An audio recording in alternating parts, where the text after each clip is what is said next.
Welcome everyone to the 12 Talk podcast. Now, you may be wondering why it's just me. Now, it's a first solo pod for me, so be gentle in the comments. We're going to be talking all about the Seahawks victory over the Atlanta Falcons. This is going to be a very happy pod for a change. I cannot wait to get into it. For those of you that are joining us really early, thank you so much. I really appreciate this.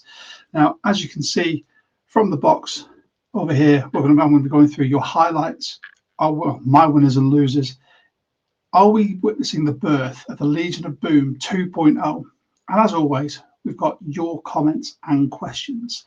Now, before we go any further, some of you will already know this, but we are the UK Seahawks official podcast. If you want to join the UK Seahawkers, you can. It is only £12 a year. Absolutely nothing. £12 for a single membership, for £20 for a family of up to 4 at the same address. If you're outside the UK, there are some additional shipping charges purely because there's goodies that can be had. And with that, you can get access to game day field passes. You get, as I said, your annual collection of goodies, which I'll show you very shortly. You get 10% off at the Pro Shop, plus much more. This year, we got our customary patch. You get your wristband. We also got 2 coasters, and you get your membership card as well. And you can join this fantastic bunch right here at one of our meetups. This was in Glasgow. We've got another one coming up very soon, and details will be coming out about that. Now, as I said, it is just me, so there's quite a bit to go through. And if you have got any comments or any questions, by all means, pop them in, and I will try and get to them all. But before we get to that, I'm going to hit the theme music and then let's dive straight in.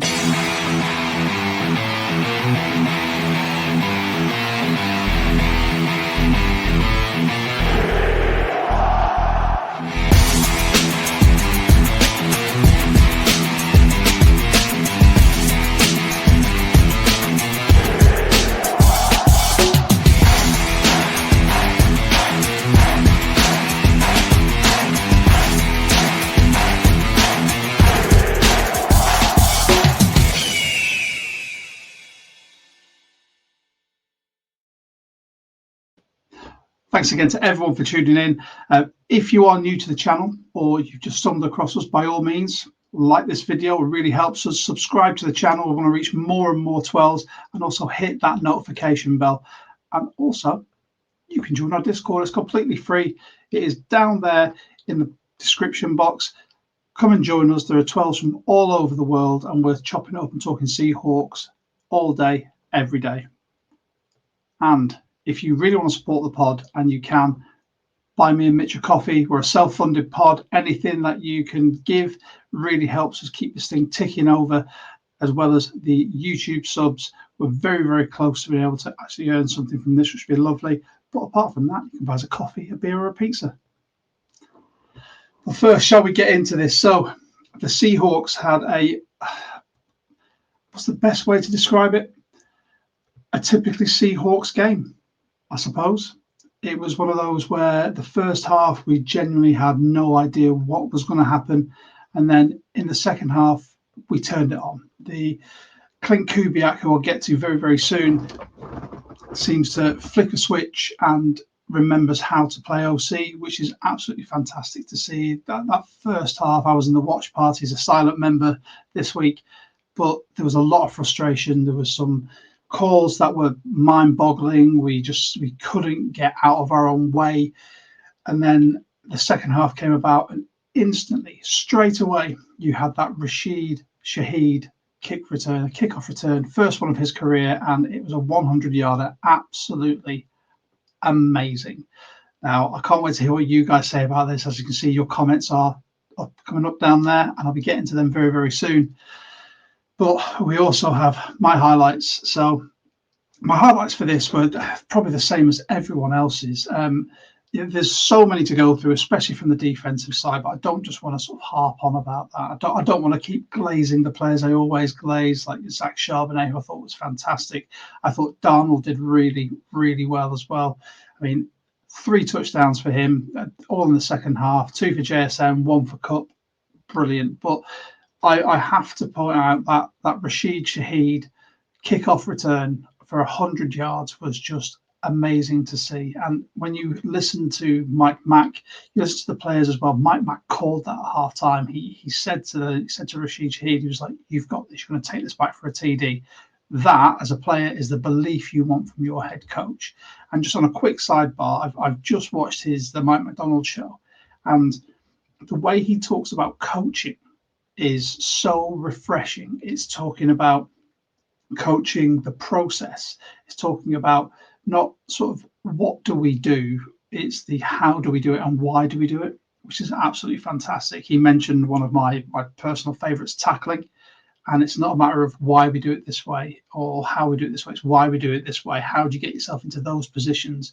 And if he goes into that sort of depth on a granular level from coaching, all I can think is that this team is just going to keep going further and further and just keep building.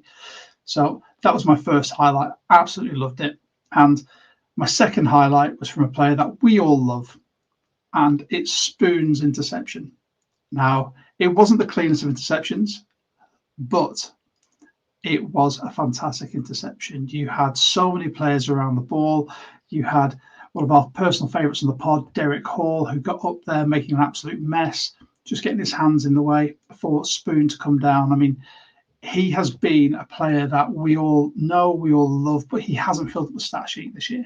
And some people have given him a little bit of grief for that, and you can see why. People like to see the flashy plays. They like to be able to look at a box score and say exactly why someone's done something. But when you look at what he offers you as a team, that man is absolutely invaluable to the Seahawks team. So they were my main highlights. If you've got any more, by all means, let me know. I'm more than happy to sort of share your thoughts, and I will be getting through to them. In fact, let's get to them now before I go on to my winners and losers. So again, thanks very much everyone for joining in. There's a lot of members from our Discord.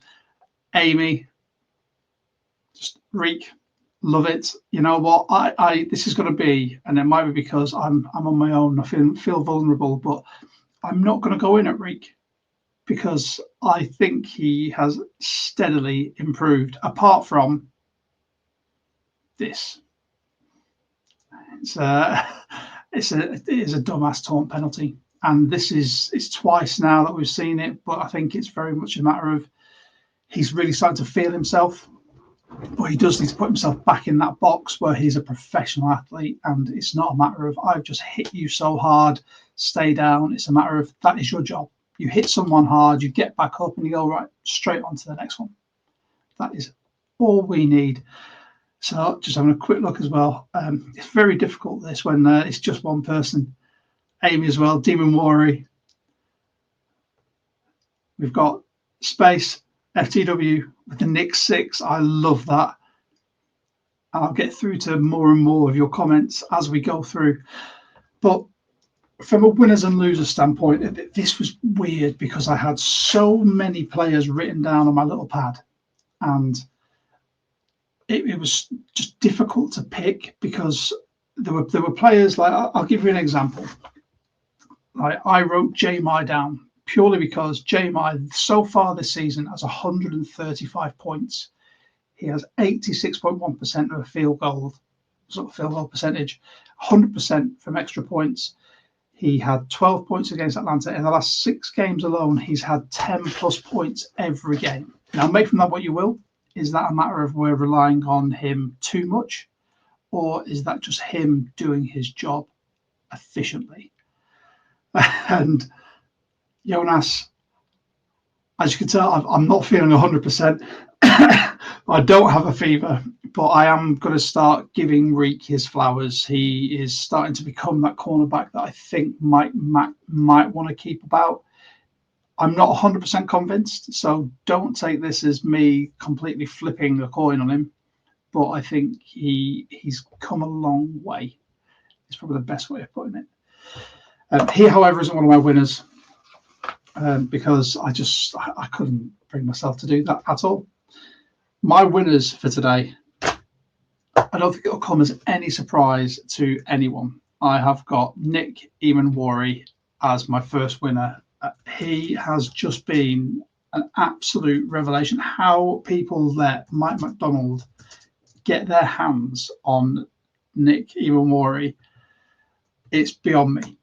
I genuinely don't get why the league passed on him. I think there was conversations about him potentially not being a good locker room guy or anything like that. But the guy is an absolute freak of nature when it comes to this. I mean, let's just have a quick look at his stats for the day. So Nick Iwamori, we had the one sack, we had the interception, and where else were we? Here we go. So 6 total tackles, 5 solo, 1 sack, 2 TFLs, 1 pass defense, the QB hit, the sack, and also he had the block field goal. Now, that is as complete a game, and yes, he's 21, as complete a game as you want to see from a rookie safety / will linebacker / cornerback or whatever we want to put him in, and that's what's most exciting. Nick Iwamori, drafted as a safety, but he can be put anywhere. Now, I think a good friend of the show, Bryce from the Hawks Eye, he may have said yesterday on his pod that he doesn't think he's ever going to be a deep safety, which I'm fine with. You know, we all had the Jamal Adams experience where he wasn't a deep safety.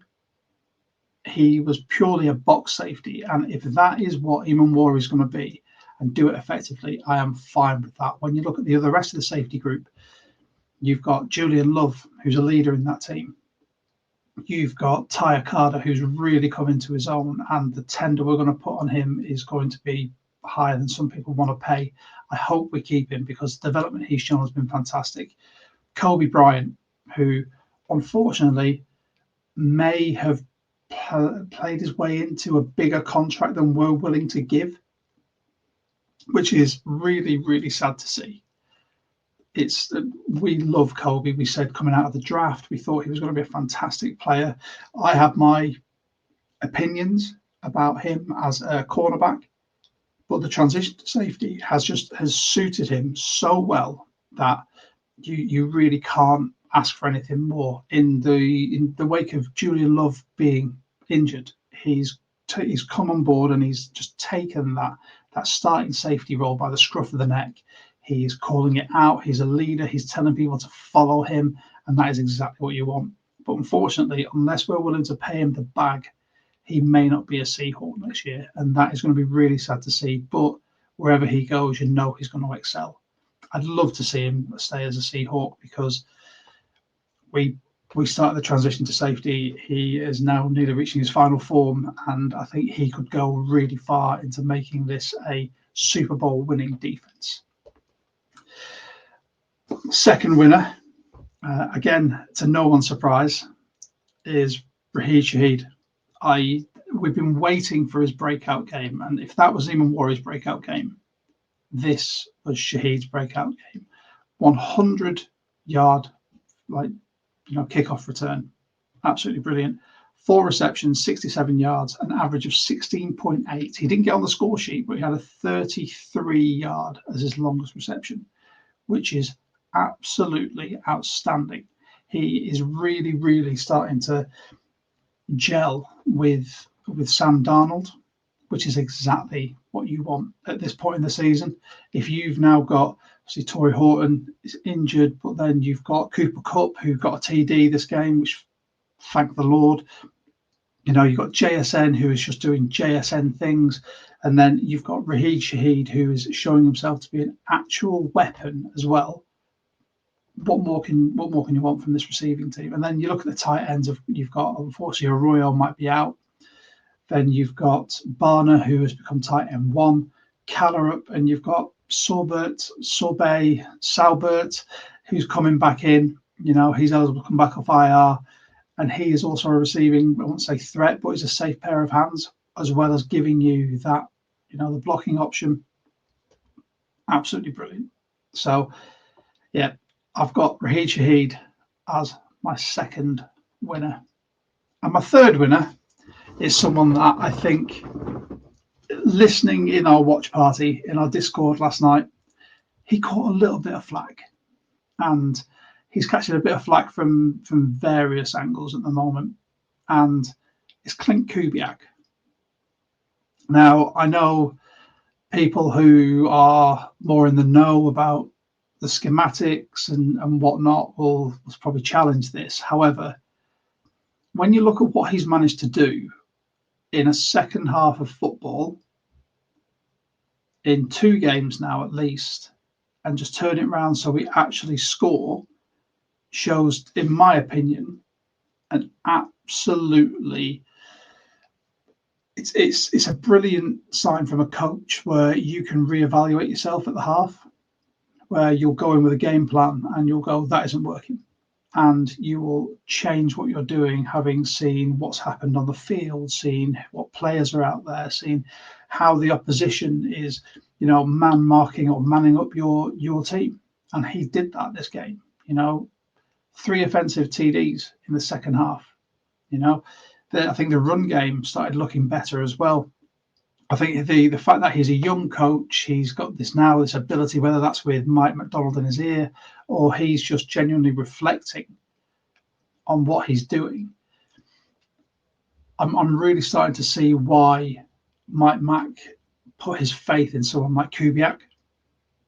And some of you may agree, some of you may not. I'll get to your comments very shortly. But it gives me a lot of hope for the future. Put it that way. I mean, Mitch and I have both said that this should be a 3-year rebuild. We're in year 2 and we're well ahead of the bell curve. And if Kubiak stays for another year, then we could see a dramatic uptick in this offense. Regardless of how far we go this year, you've got to think Mike McDonald's defense in the first year only started clicking halfway through the season, and look where it is now. Clint Kubiak has been here a year. He's finally starting to put it together. Even if it takes him to the second half, it's not ideal, but we're winning games in that second half. That is foot to the throat stuff. That is when some teams could take their foot off the gas and think, yeah, we've got this one. Our defense is playing lights out. Clint Kubiak is reflecting and saying, right, now's the time to go for it. And that is a fantastic sign for me. If you think this is year 1, what's year 2 going to look like? And beyond. Because I don't think he's going to be a head coaching candidate unless there is an absolute sparsity of people that could go there. But I would sincerely hope that he would want to see it through with the Seahawks based on the trajectory that we're on. So before I get to my loser, I'm going to go through some of your comments because there's quite a few have come through. Let's have a quick look. So I saw one about the L.O.B, so I'll leave that for now from Gary. So we've got Ben. Nick is who Jamal Adams thinks he is, who he wishes he was.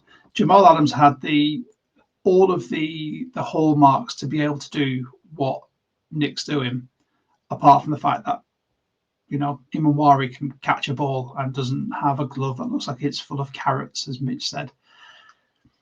So quick one from Danny here. After the way Mike spoke yesterday, Okada isn't going anywhere, and I am so glad about that because I think Okada is a baller, as Space says there.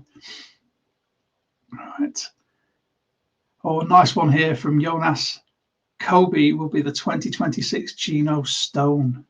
Do you think it's going to be a big contract elsewhere? I think it might be. Sorry, Sorbert. Sorry, mate. I'm really sorry. Imagine you'd be cutting wood. Okay. Sorry. There you go. Danny with I'm hoping Kubiak has a big jump next year. I think we all hope that. And then from Ben again, Kubiak's second half compared to the first half was very different. It did help with the defense, giving us some good field position. Agreed. But on the flip side of that, Kubiak actually realized what he needed to do to convert that field position into points. What was it? 31 unanswered points in the second half. You can't say much more than that. I think he's really starting to turn it on. That's exactly what we want. There we go. Good friend Hawk Skull. When the offense clicks, it clicks hard. When it doesn't, it looks littered with problems. 2005 Seahawks are very much a feast and famine team. Agreed wholeheartedly. And I think it will take time. It's going to take time to gel for people to actually look at all three sides of the football for us and say we're an elite team. At the moment, and I'm going to swallow my pride here, as I got some grief last week for calling Harbaugh a Nepo hire. I think Jay Harbaugh has turned it around. I think his special teams unit is one of the best in the league now, without a doubt. Mike McDonald, and I'm going to throw Aiden Durdy in here as well because he is the defensive coordinator. Their defense it's lights out. It's fantastic. It's highlight reel worthy. Pretty much every single game something happens, whether it's sacks from the defensive front, whether it is the secondary getting interceptions, whether it's your linebackers blitzing or Nick Imamori being able to blitz through a B gap and just absolutely melt a quarterback. Everything about this defense is highlight reel worthy, which makes our job as podcasters difficult, especially when you do social media, to try to pick out something to put as a highlight reel. But it's so good to see. And if Kubiak can get to that point where the offense is really starting to tick along and it becomes a highlight reel worthy offense, I think we're laughing. You've got JSN, who is a walking highlight reel at the moment, but we need more. And I think more of that is going to have to come from the run game. And they're not my losers, but I'm just going to go on for a tangent here. When you look at the run game, Zach Charbonnet, again, he had the most yards yesterday. 7 carries for 46 yards, average of 6.6. No TDs, however. Second was Velus Jones Jr., who we brought into our practice squad as a kick returner. And he had 4 carries for 32 yards. Now, third, and this is the third running back because anyone under him was a quarterback or JSN getting -1 yards. Ken Walker, 10 attempts for 29 yards, 2.9 yards per attempt, the longest of 10 yards. Now, I know people are really going to go at me for this, but I'm going to say it, and I know there are people out there saying that Ken Walker is the franchise back. I still don't see it. Please enlighten me, someone who is more in the know, who can actually point out the X's and O's as to why he's our franchise back. Please tell me. Please enlighten me, because at the moment, I don't see it. I haven't seen it all season. I haven't seen it for the last 2 seasons. I have only seen him in spurts, and they're not like 60-yard take it to the house spurts. They're a longest of 10-yard spurts where you think, oh, he's going to get, no, he doesn't get there. He gets tackled. Or he runs into his O-line or runs away from any blocker and then gets tackled in the backfield. Now, I can't fathom why anyone would think he is a franchise back. And this comment from Danny, I prefer Sharps. I am with you. And if this was like being a solo podcast where no one can argue with you on air, this is brilliant. But I prefer Charbonnet. I've said this for the last 2 seasons. Charbonnet does his job. He hits his gaps. He follows his lead blocker perfectly. And he has the violence in the run. He runs through people. And that's what you want.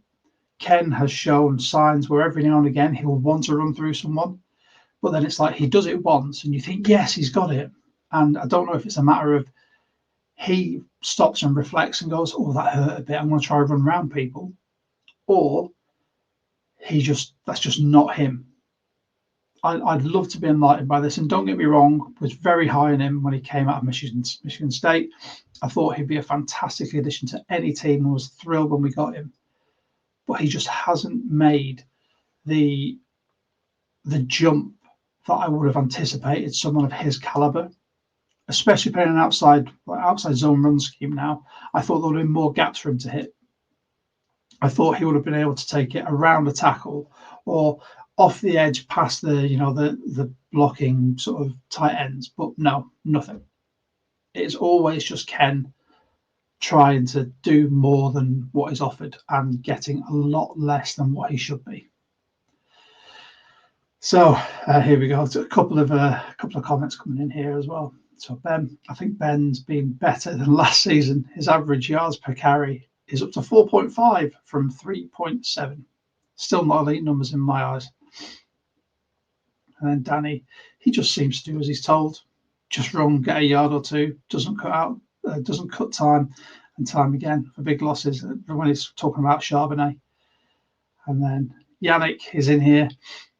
Ken's just a hit or miss guy, and I think that won't change. I agree completely. I think when he hits to the point where, he will be on angry runs. He will be all over the NFL media for look at how good Ken Walker is. But you may get that once, maybe twice a year. Beyond that, nothing. You'll get, oh, look, there's Ken Walker who has been stuffed in the backfield for a loss of 4. There's Ken Walker who has really, really tried to expand this drive and he's been tackled in the backfield for a loss of 6. There's not much else you can do about it. But anyway, he's not my loser. As much as I've gone on a tangent about him, he's not my loser. And I feel a bit bad giving this guy my loser, but I will explain why.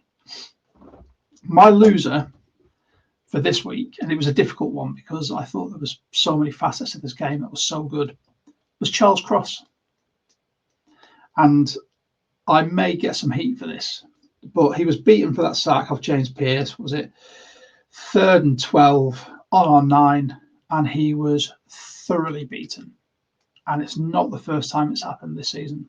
And I don't know if the Seahawks fandom hold him in a higher regard than what they should because of how high he was drafted and the fact that he's probably one of the better left tackles we've had for a while.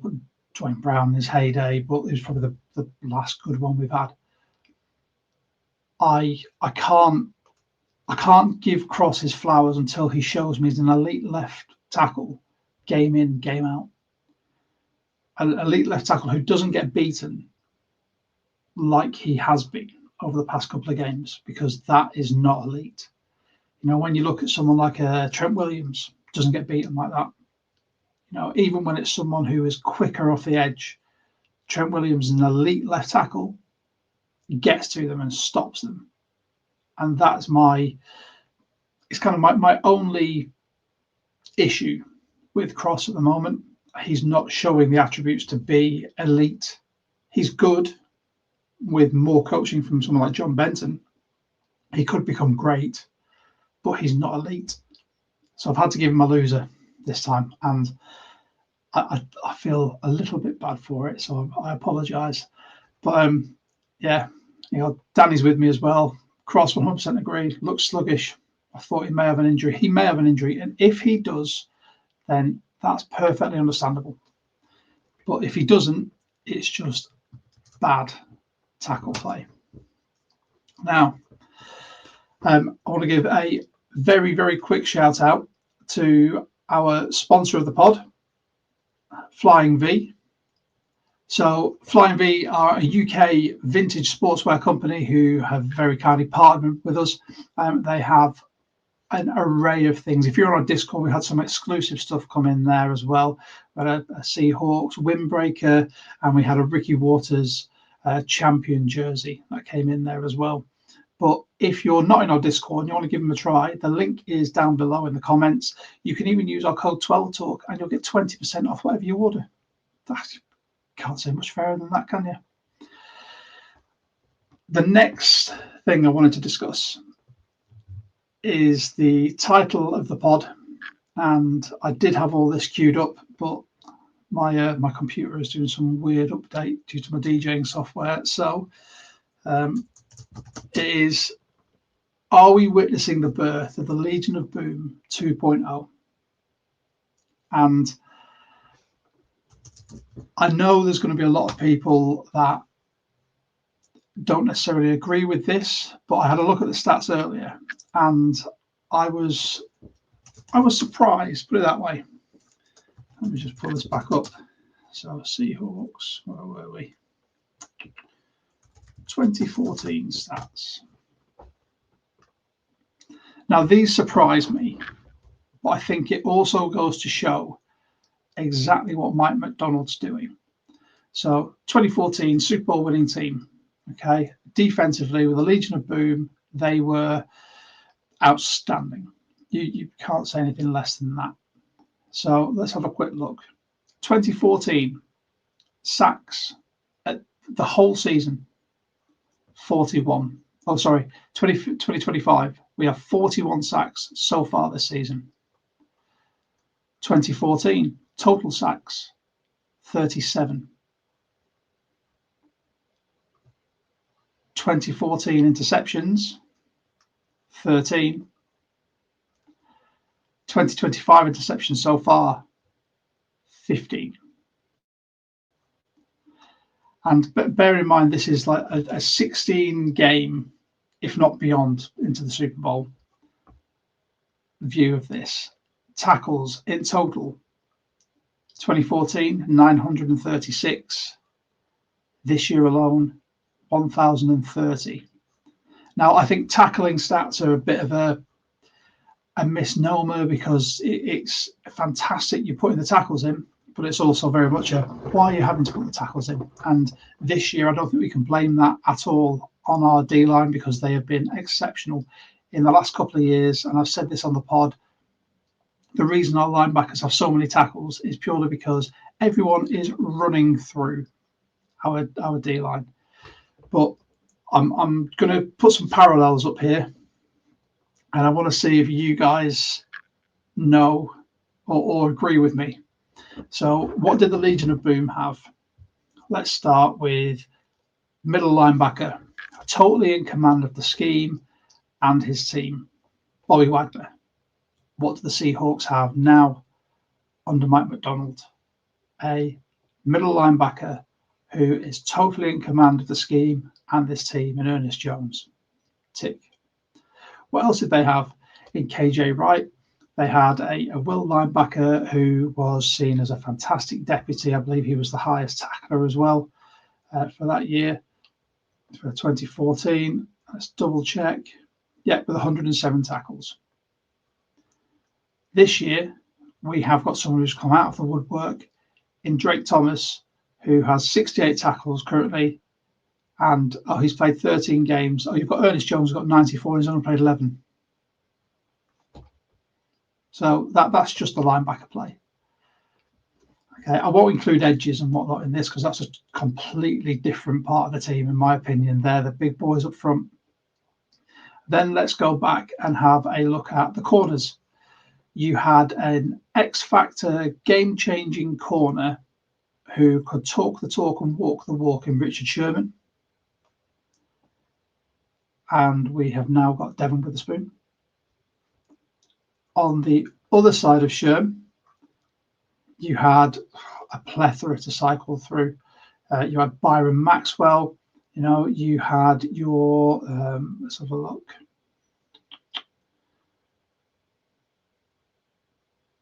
Deshaun Shed was there. Jeremy Lane.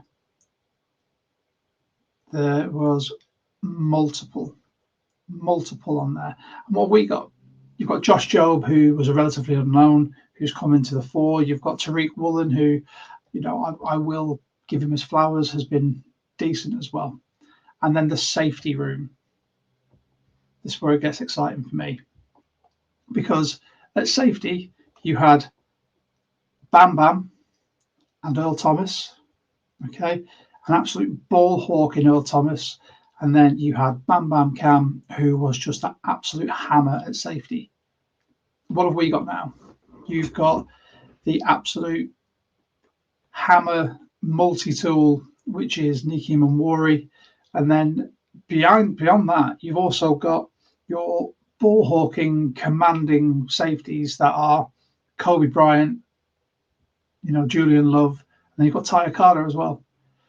the parallels, and I'm not saying that this is by any means the finished article, but the parallels are too obvious to ignore.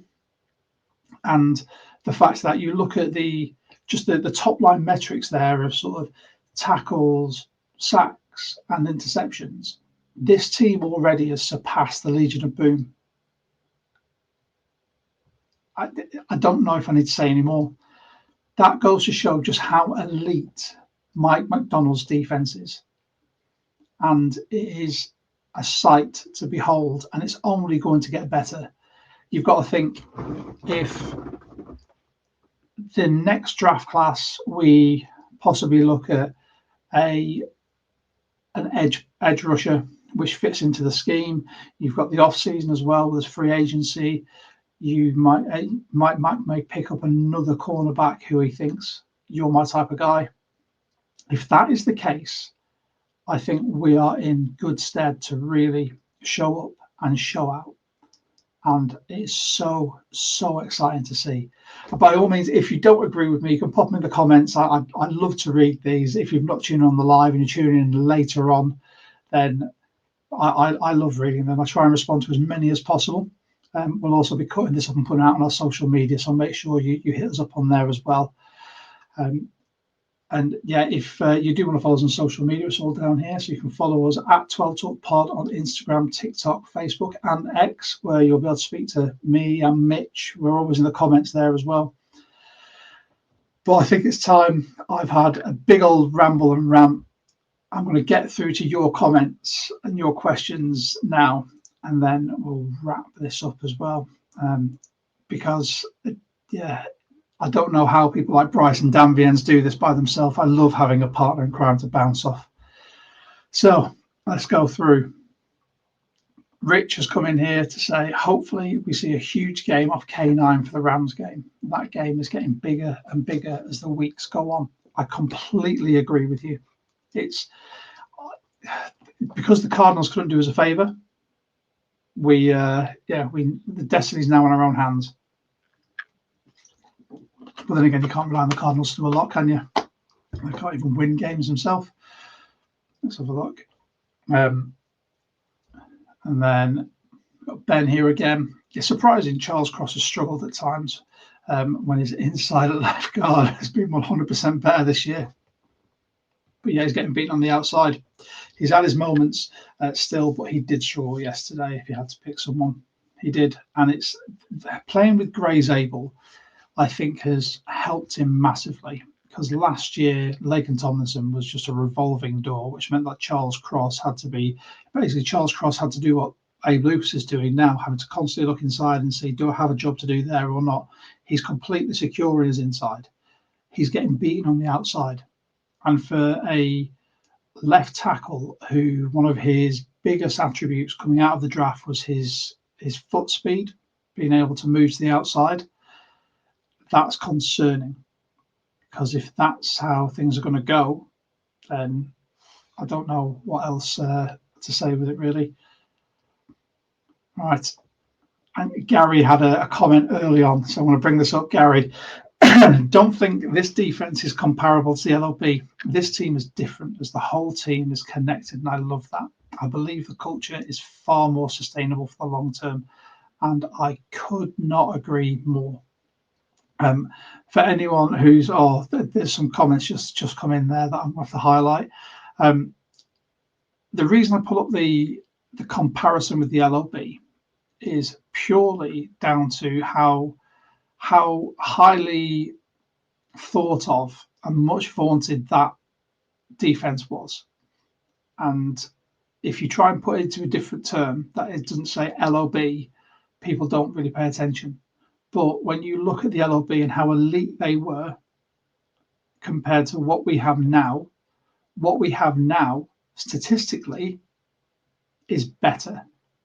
And I know there'll be Seahawks fans that watch this that will, probably say some stuff in the comments or come at me in DMs, but I don't really care, because what's in black and white, the stats are the stats.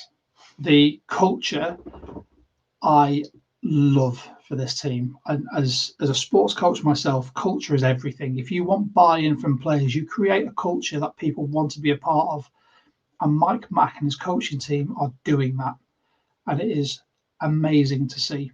Every guy loves everyone. I mean, you've had the comments about Sam Darnold where Ernest Jones stuck up for him, which, opposite sides of the ball. Other teams, there's a massive disconnect there. But this team, it's not a disconnect between offense and defense. It's just one team. And it is amazing to see. And if that is the culture that Mike Mack breeds, then he is going to be here well beyond 6 years. And I would anticipate a little bit more sustained success as well. Well, we hope anyway. Right. This was a good question from Jonas. Who do you think will be a head coach? Will get a head coaching gig first, Aiden or Clint? Durday. 100% Aiden Durday. I think Aiden Durday has been groomed by the NFL to be the shining light of international coaches in the National Football League.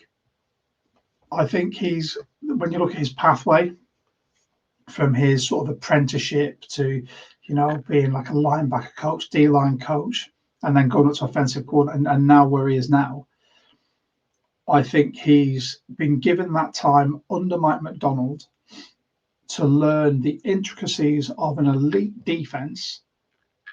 So when the time is ready, the time is right for him to become a head coach, someone will snap him up. And I generally can't wait to see it.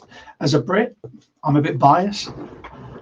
And I'd hate to see him go to someone like the 49ers or the Cardinals.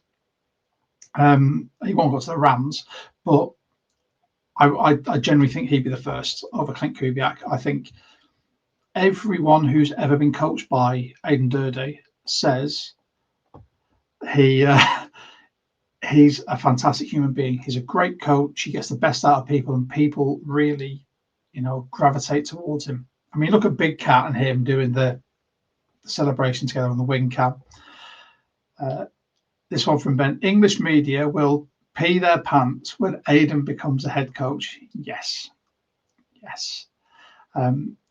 I completely agree. There's so many comments. Thank you, everyone who's tuned in. There's a lot of people here that I know are from our Discord, which I really appreciate. You guys are absolute stars. If you're tuning into this and you're not in the Discord, hit the link below and you can join me, Mitch, pretty much everyone else who's been on this pod as a guest or as a co-host, and a bunch of 12s from everywhere talking about Seahawks in a friendly and respectful way is one thing I will say.